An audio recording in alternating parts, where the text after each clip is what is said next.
Welcome to Meditating with John Vervaeke.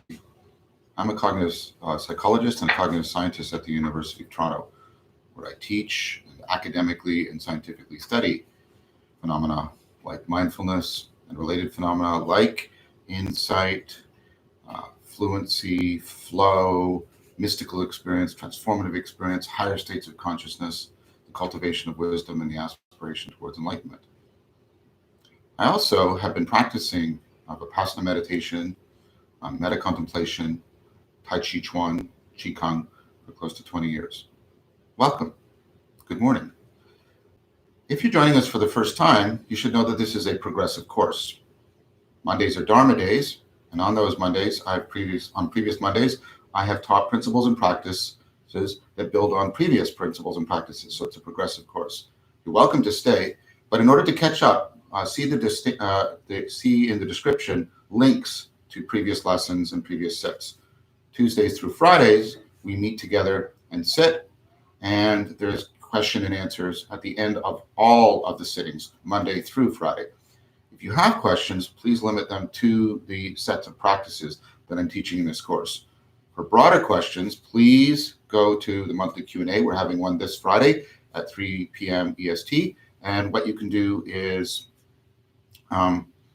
ask a more encompassing question there. How do these practices fit into a wider framework? What does this have to do with cultivating wisdom or responding to the meaning crisis or giving me resiliency in the face of this? Or maybe more philosophical questions about how does this Buddhist framework compare to, a Stoicism or Neoplatonism or Christianity?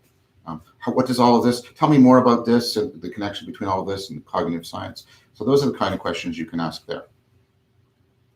So we had our 10th Dharma lesson this past Monday, which means we're done the introductory course.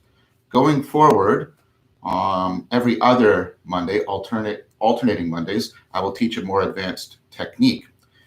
So next Monday, which will be, I believe, the 18th, it will not be a Dharma day. I'll be here. We'll sit together, Q&A at the end, and then starting the following Monday, we'll do alternating Dharma days. The intent behind that is to give people a chance to catch up all the material, even those of you who have been with me since the beginning. There's a lot I've given you, and we're going to slow down the pace so you can absorb it more, practice more, and also give people who are just beginning a chance to catch up with us. Okay. Some overall reminders, please like this video stream to raise its visibility in the YouTube algorithm. That will help me reach more people. I think the first lessons video is up to 6,000 views, so that's very good. Thank you so much for your help. I'm trying to think if there's anything else we need to talk about. No, I don't think so. I think we're ready to go. So please set your phones to do not disturb. Get yourself into your posture. And we will begin when I say begin. Begin.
Slowly begin to come out of your practice, trying as best you can to integrate what you cultivated in your practice with your everyday consciousness and cognition, perhaps by reciting the 5 promises to yourself.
Okay, so I think we can answer some questions today.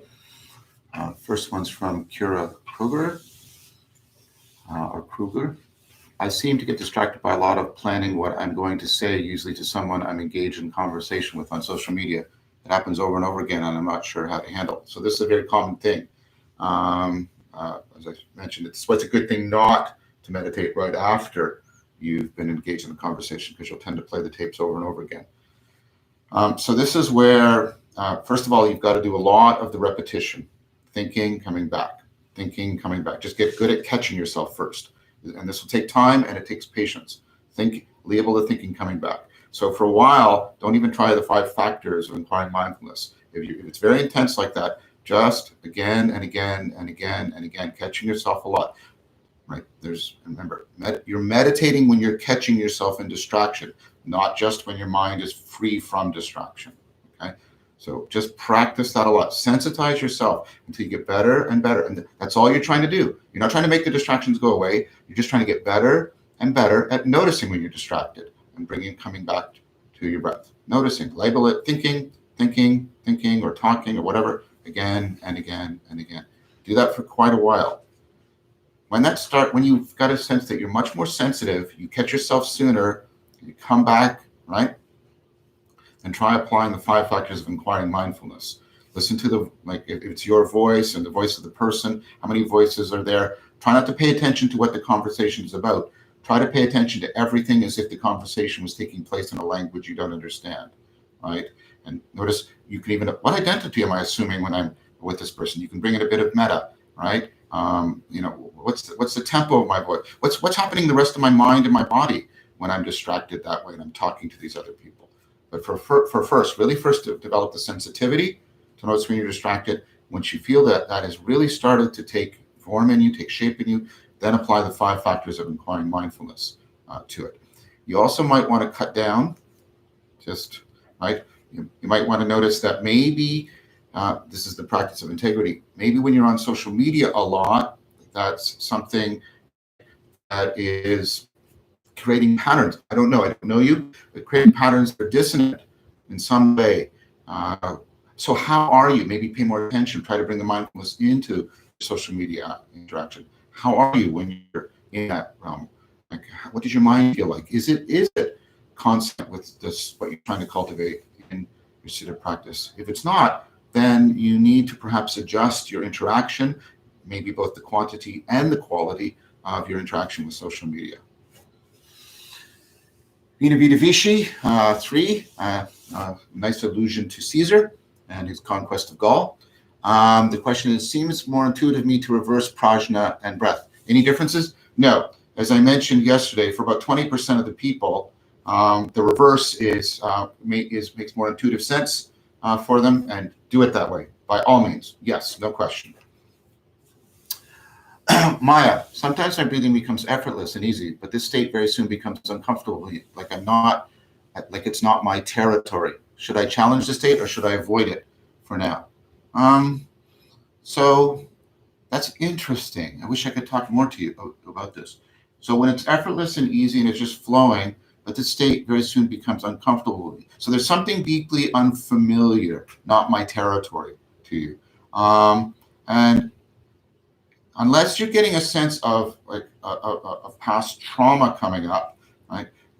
Try to stay with that, right? Because that's actually part of what we're trying to achieve in deep vipassana, right? We're trying to get to a place where our own mind isn't familiar to us, where we're opening up to a different way of inhabiting our minds and our bodies.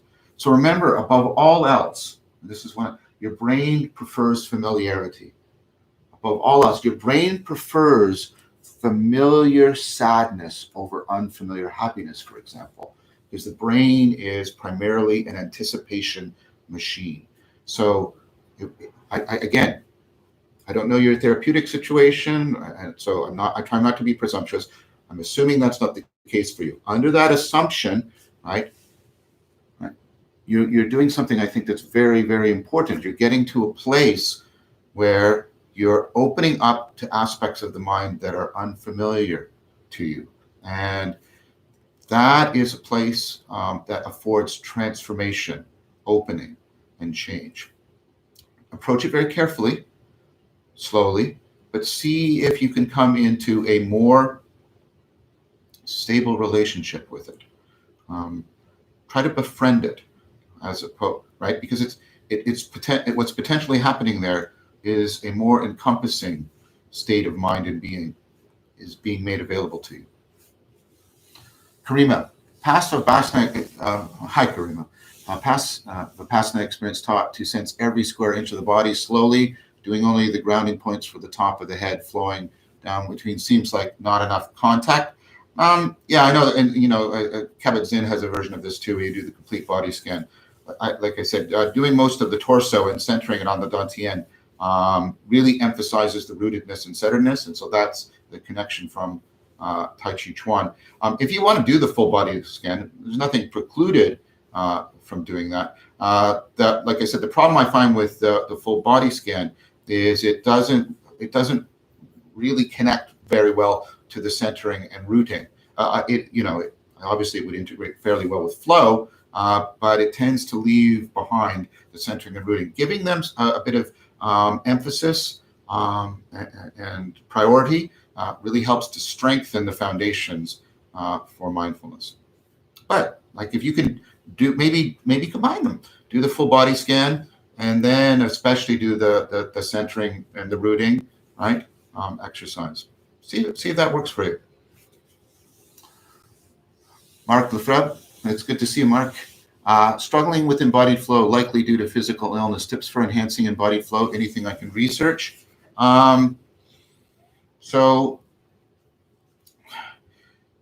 Depends what you mean by research. I've written some stuff on flow. It's published in this Oxford Handbook of Spontaneous Thought.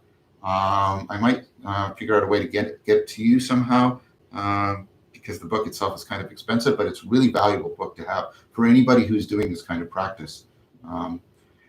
Like I said, and I'm still looking into this, and I'm going to start bringing it into some of the more advanced classes. You need to do a moving technique, a more embodied moving technique practice like Tai Chi Chuan. That would really, really help with the embodied flow quite a bit. I'll teach you some. I'm going to teach you some I Chuan practices, some Qigong, a bit of Tai Chi. I'll be doing that too, walking meditation, so that I'm going to give you a bunch of embodied practices, chanting, which is very much an embodied practice, to try and help you to get a much more comprehensive and embodied sense of flow. A flowing form of mindfulness, which is really what it is. Bengal, in deep Vipassana, I'm finding myself focusing on the stillness at the end of exhale and focusing and expanding on that. Does that sound right? Yes. As I mentioned, some traditions, in fact, have a 3-stage, and I've practiced this sometimes, and I see its value, where you follow the in, and then there's a space, follow the out in a space, right? And so they already get people to notice that space where nothing's happening. And then if you are finding that in deep Vipassana, if you're finding that stillness, right? That's great. That's great. Like that finding that stillness, the silence, the separation from the motion and the voice of the speaking mind. Very liberating, very opening up. Yes. Hi, Brett. When doing prajna during the metta parts, do we still alternate between the three versions, healthy, happy, suchness, moreness, or just use one through the sit? I would just, when doing the metta parts, do we still alternate between the three versions, healthy, happy? I'm not sure if I quite understand you, Brett. Maybe I'll be talking to you at some point more directly. Let's talk about this in person first, so I get a clear understanding, and then I want to come back and I want to make a note of this. I want to come back to that question and then re-answer it for everybody publicly. But I want to get a little bit better sense of what's being asked there. Not quite clear, and because I can talk to Brett directly, I'd like to do that and help him with that. Another question from Kira. I noticed when I find a place of body armor, it may be very prevalent during one sit, and then I don't notice that armor again for even weeks. Is that normal? Yes, because the body armor it's armor. It's reactive to salient events in your life and the particular patterns of self-deception and defense. I'm not accusing you. We all are guilty of this, so please understand that. But it reflects particular patterns of self-defense and reactivity and habituated suppression or alteration of how information is flowing through our bodies and our mind. And that is really contextually dependent. It will depend on events that are happening in the day or things that are triggered in your memory or particular confrontations you have. So that is very, very normal. Very normal.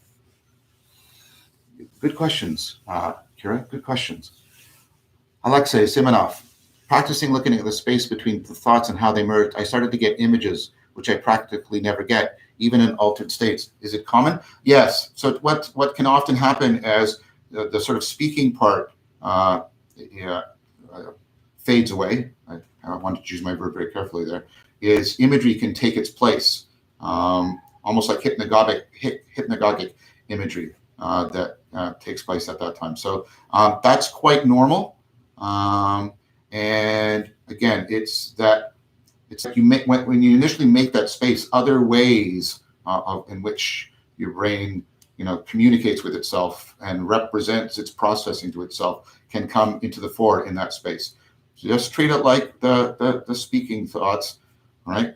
Notice the space between the images, etc. But that's very normal. In fact, some people, Walsh reports this, and there's some evidence to back this up, that extensive mindfulness practice can create synesthesia in individuals. So yeah, quite normal. So DS, most of my distractions are problem of scheduling, things that I should be doing during the day and things which I have to address in the long run. Should I take cognizance and try to address them in life? Well, first of all, like I said, planning and anticipating is one of the big things, one of the big engines of your mind. And so trying to partially, at least, step back from the way that is distracting us and disidentifying with it is good, because it opens up a space for the kind of thinking that actually is needed in addition to, I'm trying to, again, use my words very carefully, in addition to planning, which is a resilient kind of online coping.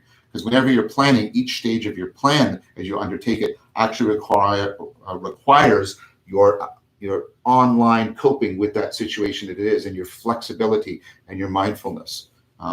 So that's one thing. And so that leads me to the point.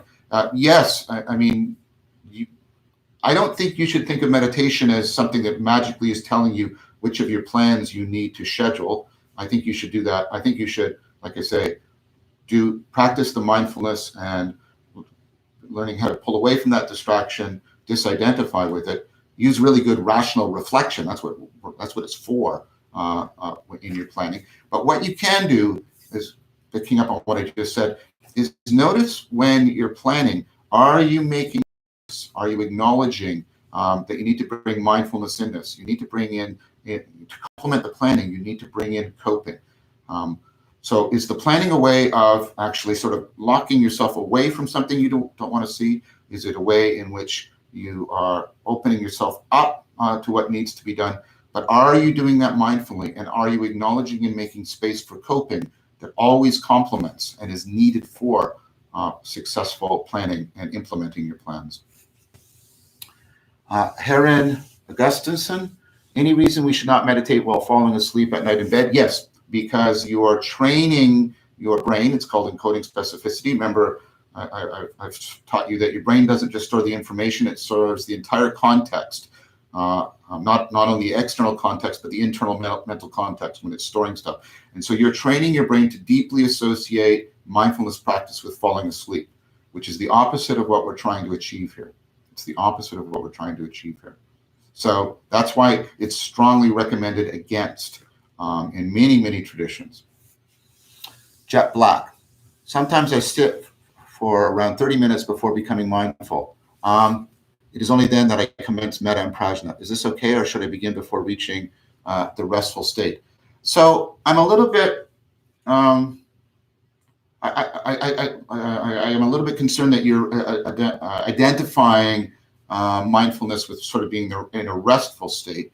Like I said, whenever you're catching yourself in distraction and coming back to the breath, that's mindfulness. In fact, for me, that is the quintessence of mindfulness, the ability, that insight that allows you to come out of distraction and come out of habitual and automatic ways of being.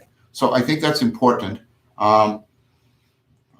But perhaps what you mean is it takes you quite a while to have the core four set up, and then and only then you feel that you're ready to go into metta or prajna. That's fine. Initially, I've mentioned this before, but what you want to do is you want to slowly reduce the time on the core four, right? Slowly, very slowly each time. And that's a bit of push. Remember, right effort. You're always pushing yourself where you're having to learn. Once you can do the core four, the next thing you have to learn is how to do them taking less time, because you want to move more and more towards the core four being second nature to you, so that you can carry them into your life. So it's all right if right now it's taking you 30 minutes, and because again, you have your own particular idiosyncratic history that I don't know of, right? But once you have learned how to find the core four, then slowly start to reduce the time, right? That's the next thing you're learning. Okay, hopefully that will help. And yeah, when I try deep vipassana, I sense my pulse around my eyes or in my chest. Should I meditate on it as a distraction? What if that feeling does not go away? You can meditate on the distraction. You're not trying to make the feeling going away. You're trying to meditate on how it attracted your attention, right? But what's happening, by the way, which is a good thing, Ben, is your interoceptive awareness is increasing. Your ability to pick up on your own pulse means that your insula's ability to pick up on your own inner bodily states is increasing. And that also, by the way, is predictive of your ability to pick up on other people's mental states.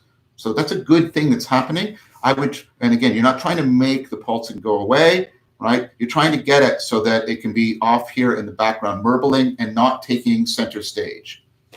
But if it is distracting you and becoming center stage, you're not trying to meditate it away. You just, what was the state of mind, right? Like the 5 factors of acquiring mindfulness that brought this centering of it into my mind. That's what you're actually applying the 5 factors of acquiring mindfulness to. Karima, do we have to couple the vipassana and metta with breath? It's a good idea to do so. Do you mean within prajna? Or because metta on its own is not coupled to the breath. Vipassana on its own is. But if you mean within prajna, yeah, you do, because you want to keep that groundedness in the living movement of your body integrated with whatever you're doing in your mind. You don't want to get just in your head. That can be that's a kind of way in which we get into sort of spiritual bullshitting. I'm not accusing you of this, Karima. I'm not. But I'm saying, because I've noticed this in my own life, where we think that to be in our head and sort of the wonderful spaces in our head is sort of to be spiritual. And so there's a danger, I think, if we uncouple our mind motion from our body motion of getting, too heavenly minded to be any earthly good. Matthew McCready, when we're finding our flow and trying to get an optimal grip between our focus on our stomach area and the rest of our torso, are we trying to make both feelings the same level of detail or a greater detail on the stomach area than the peripheral torso? Yes, exactly. Exactly. Once you've found the field, this becomes focal and it's much more detailed than this, which is vaguer. In the same way that when I'm focusing, for example, right now on the camera, it's quite detailed. And then this, although I have an awareness of this, it is much less detailed because it's backgrounded. Exactly. Exactly. Okay, I think this will be last question for today. We'll take from Alexei Simonov. Any thoughts on adding biofeedback devices like HeartMath HEVAR sensor to the practice? That's interesting because there is some evidence, it's preliminary, that pairing this practice with biofeedback can enhance it. What hasn't been studied, and I have a concern about, is does that transfer to people's lives or does it lock them into having to use the machine? I've done something analogous. I'm not recommending it. I'm not a medical professional. I was doing it as a researcher, where I've paired mindfulness practices with transcranial direct current stimulation. And I noticed that there was a powerful synergy between those two. And it did seem to carry over and transfer to my life as a whole. I'm not recommending you doing that. I'm just saying that I'm very interested scientifically in the possibility that we may be able to integrate these cyber technologies with the psychotechnology of mindfulness in a mutually enhancing way. So I'm very, very interested in that. I recommend that you do a lot more research and you wait for the science to catch up for a bit before you sort of ad hoc experiment on this. You of course are an adult, and if you think if you come to a rationally reflective decision that it seems safe and appropriate, and it doesn't seem to be locking people in, then perhaps try it. I recommend if you're going to do it, that you try and do it a little bit more scientifically. Keep a journal, take notes, etc. So everybody, the questions are getting, well, they've always been so good, and they're just really, really good. It's so much fun. Thank you for joining, and I want to thank my dear friend and techno major Mar for all of his work behind the scenes, and my beloved son Jason. He's always there helping out. Please like this video to raise its visibility on the YouTube algorithm. Please subscribe to this channel to be notified of the next video, and also to find all the lectures in Awakening from the Meaning Crisis, or all the discussions and voices with Vervaeke about this larger context of trying to integrate science and spirituality together for the cultivation of wisdom. Invite others, please, who might benefit by sharing this series. We will be doing this every weekday morning at 9:30 Eastern Time. And then, as I said, next Monday is not a Dharma day, but the Monday after that, because we will do every other Monday will be Dharma day. Every day will be sitting, Monday through Friday, but only every other Monday going forward will now be a Dharma day. So please remember, continuity of practice, much more important than quantity. There is no enemy worse than your own mind. There is no ally, no friend greater than your own mind. Take care, everyone. Keep practicing. See you tomorrow.